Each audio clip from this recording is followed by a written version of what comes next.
రోజా aunty తమిళనాడులో re entry ఇస్తుంది మూవీస్‌లో 'లెనిన్ పాండ్యన్' అని. 'నగిరి'లో తరివేశారు. వైసీపీలో జగనానికే దిక్కులేదు.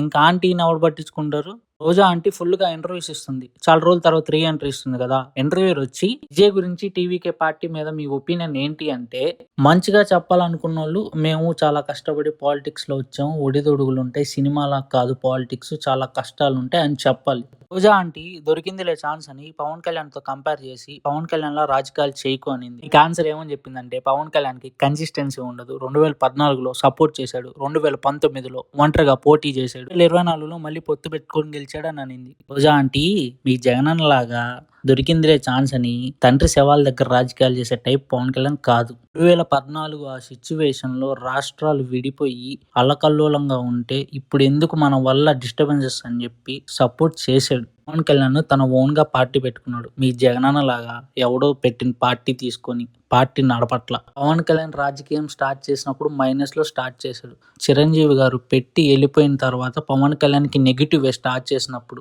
జగనన్నలాగా తండ్రి మరణంతో పాజిటివ్‌నెస్ తెచ్చుకొని సింపథీ గెయిన్ చేసుకొని గెలుచుకున్న ఓట్లు కాదయ్యి. ఆల్రెడీ మీ అన్న వచ్చి ఎళ్ళిపోయారు. మళ్ళీ నువ్వెందుకు మాకొద్దు అన్నవాళ్ళే నువ్వు కావాలి అని 100% స్ట్రైక్ రేట్‌తో అధికారం కట్టబెట్టారు ప్రజలు. ఈ జగనన్నలా ఇచ్చిన అవకాశాన్ని నాశనం చేసుకోలా. లేని అవకాశాన్ని క్రియేట్ చేసుకున్నాడు.